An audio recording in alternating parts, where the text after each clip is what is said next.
Questions? You talk about what happened there towards the end when Jarkel kind of took the game over. I mean, what was it that allowed him to kind of go into the zone that he went into, and whatever adjustments, changes needed to be made that weren't made? What happened during that stretch of the game? Well, you've got to compliment him. You know, we stepped up in the second half and had 20 points, and he just got into a really nice rhythm. Not just being able to attack the basket, I felt like he hit some really tough shots, contested twos, step back threes, and at the end of the day, your big time players have to step up. I think the shots that he took and the shots that he made in the second half, I feel like we had the same, if not better shots, and ours didn't go in. And so, in the second half, we had I think a 6-point lead, a little bit under 10 minutes to go.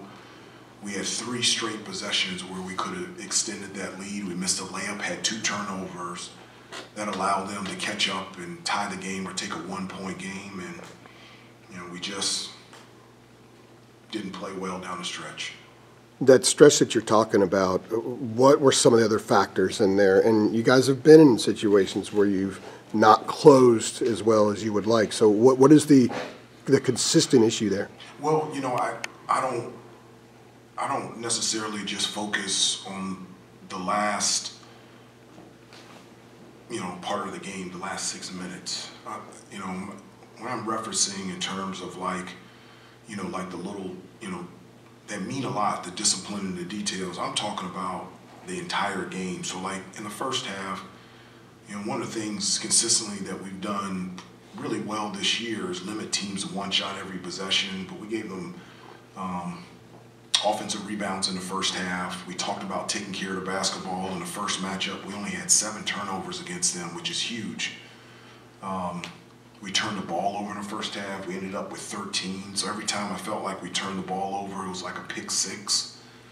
So anytime that we have a recipe of more turnovers than assists, that's just hasn't been good news for us. And so I don't,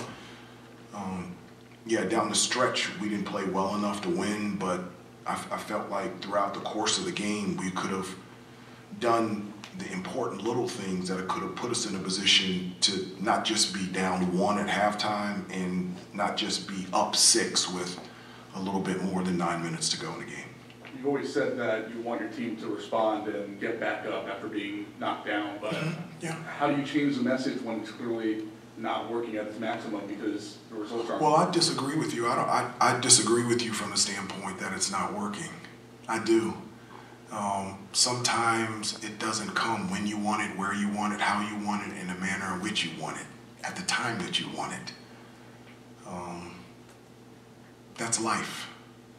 And so what the key is to understand and to continue to get back up and continue to fight. That's what Carolina's always been about. That's what this team has always been about. And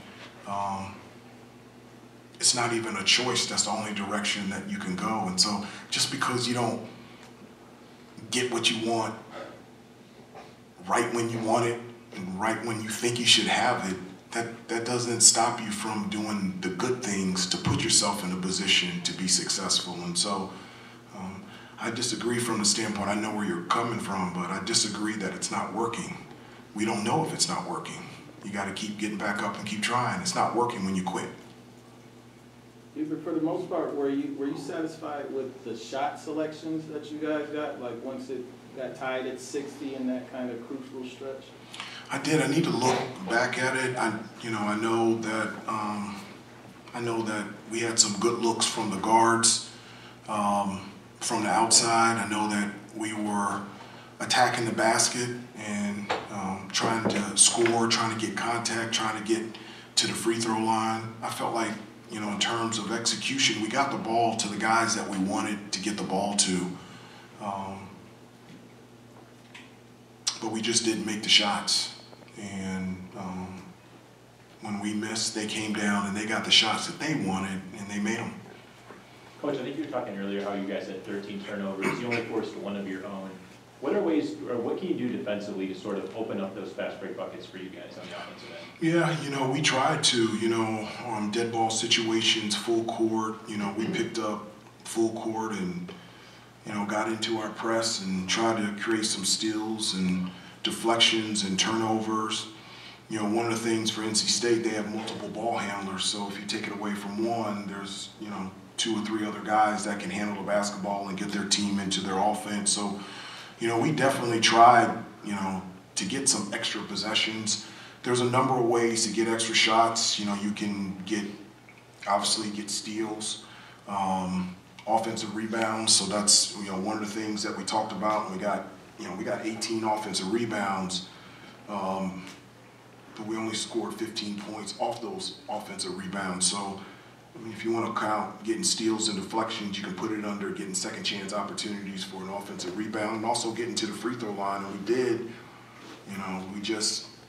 we missed 6 free throws, which is close to our average, but I felt like we got opportunities, more opportunities on the offensive glass, but we just weren't able to generate anything in terms of steals and deflections in the full court. A couple more. Hubert, when you leave out of here, it's 4 games left in the regular season now for you guys. Is the feeling there that time's running out? Well, no. No, not at all. After the game, I told the team that, I've been there before, being in the NBA and, been in situations where you feel like your back is against the wall. And I told them that there's a long season ahead of us and that we didn't play well enough here to win, but I was really proud of the effort from all the guys that played, and I was really proud of them. In that we have to continue to stay the course and continue to compete and continue to fight.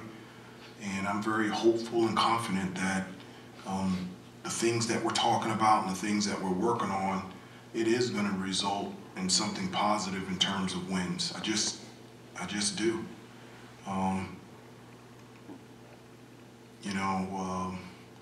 It says in I think Hebrews 11:1, faith is being sure of what you hope for and certain of what you don't see. That's what I have in this team. I have a faith that I'm being sure of what I hope for and certain what I don't see. And so that's what I feel about this team.